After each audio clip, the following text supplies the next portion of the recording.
In last night's game, the Rockets were on verge of tying the series until Steve Kerr enabled Ime Udoka into a puzzling decision that ended up costing them the game.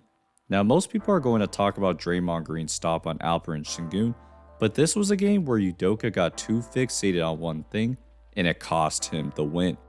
For some context, Alperen Sengun was 3 for 12 from the field when he matched up with Draymond Green. A big reason is Draymond could absorb that initial hit, so Sengun can't get close to the basket. Because he can't win that physical battle, Sengun often settled for quick shots, which were playing right into the Warriors' hands. However, where the Rockets had an edge in this series is when they played the double big lineup of Sengun and Steven Adams. Because Draymond is usually the Warriors' center, now he has to guard Steven Adams, which gives Sengun a much better matchup. Besides Draymond Green, no one on the Warriors could really battle with Sengun's physicality. They tried numerous defenders on him, but Sengun was way more comfortable backing down each guy and became the Rockets' primary scorer. In addition, Draymond Green found himself in foul trouble. In the second quarter, he picked up 4 fouls, including this one on Tari Eason, where he blatantly hits him in the head, and he's lucky that the refs didn't eject him. Then early in the third, he picked up his 5th foul when Thompson fooled him on a pump fake, and he had to sit out for a pretty long time. With Green out, Sengun and Adams abused the Warriors in the paint. Sengun would find the mismatch and post them up, and Adams would wait for misses to get the offensive rebounds. But more importantly, Adams was the Rockets' defensive anchor. The Warriors don't have many shooters, so Adams could just roam in the paint. As a result, he would just wait for the Warriors at the rim and then contest these shots.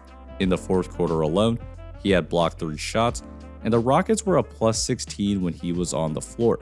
Because of Adams, the Rockets were nursing a 1-point lead with just under 5 minutes to go.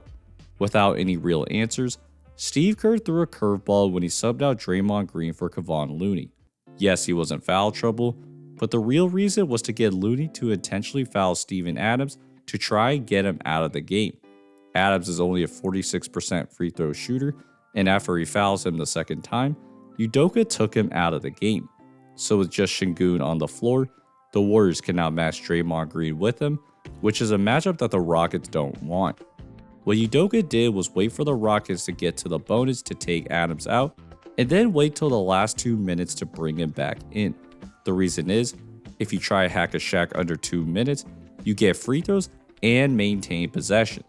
Now, most people understandably thought Udoka should have kept Adams in the game and see if he could at least make his free throws before taking him out.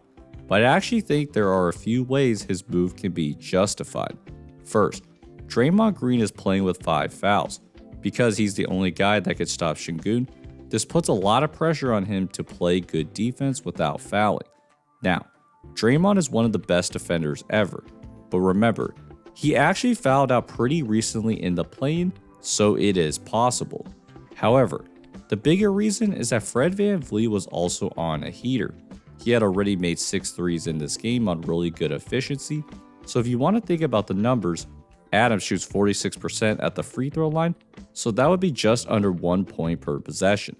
But if VanVleet or Sengun can make just 1 shot, especially a 3, that's worth multiple trips to the free throw line from Steven Adams. So you're creating a higher margin of error by just letting your best 2 scorers try and go to work. And that's exactly what happened. Sengun and VanVleet run a triple handoff, and he knocks down the 3 to make it a 4-point game. At this point, even with Adams taken out, the Rockets were in a really good spot. They're up 4 and have 4 timeouts to spare, but maybe most importantly, they had only committed 1 foul in the fourth quarter at this point. And this is where I thought Udoka missed the mark. Let's break this down. Udoka had a few options. He can either play it straight up or figure out how to get Adams back in the game for defense. Remember, Adams had also been dominating defensively in the fourth quarter, so having him in at all would have been great. And with 3 team fouls to spare, the Rockets could have intentionally fouled to get Adams back in on defense. If Udoka was concerned about Adams shooting free throws, he had the timeouts to take him out after the defensive possession. Now the intentional foul didn't happen, but he had a chance to get Adams back in when Thompson tipped the ball out of bounds. He ended up not doing that, and at this point, I believe that Udoka was too hung up by Adams' poor free throw shooting and didn't think about how Adams had anchored the defense for the whole night. Not surprisingly, the Rockets' defense got picked apart with no rim protection, and the Warriors ended up going on a 7-0 run to retake the lead. It wasn't until the Rockets threw this ball in the backcourt that Adams checked back in with under 2 minutes to go. As predicted, the Rockets got a stop, and Şengün now has Jimmy Butler on him. He runs that inverted pick and roll with Van Vliet, with 2 guys going to Şengün. Van Vliet is open for 3, and he ties the game. On the other end, Butler tries driving on Şengün and gets cut off. Curry's on the wing and gets doubled, so Butler has to take this desperate 3, but Dillon Brooks put his arm on his hip and gets called for the foul. Now the most costly thing is that Butler gets 3 free throws, but unlike Udoka, Steve Kerr took advantage of the dead ball by bringing Kevon Looney back to match up with Steven Adams, which then means Draymond can now go back to Şengün. So with Butler making all 3 free throws, the Rockets want to try the same inverted pick and roll. Because Van Vliet just made a 3, the Warriors switch it to give Şengün that mismatch, and he's able to get to the rim to make it a 1-point game. On the ensuing inbound, Curry tries to go at Eason, but he misses the floater, and the Rockets now have a chance to win this game.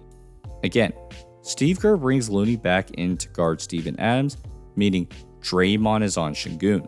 The Rockets go back to that inverted pick and roll, but GP2 holds Van Vliet so he can't set the screen. So it's a one-on-one with Green, and just like most of the game, Şengün never got close to the basket, and Butler comes in with a fantastic rebound to seal this game. While Steve Kerr's hack-a-Shaq tactic wasn't the only reason they won, it forced Udoka to make a decision and helped tip the momentum back in the Warriors' favor. But in reality, this is an example of a coach not really thinking about all of his options because he was too focused on one thing, which ended up costing the Rockets a must-win game. So, hope you guys enjoyed this video. If so, please like and subscribe. Appreciate all your guys' support, and I'll see you guys next time. Peace.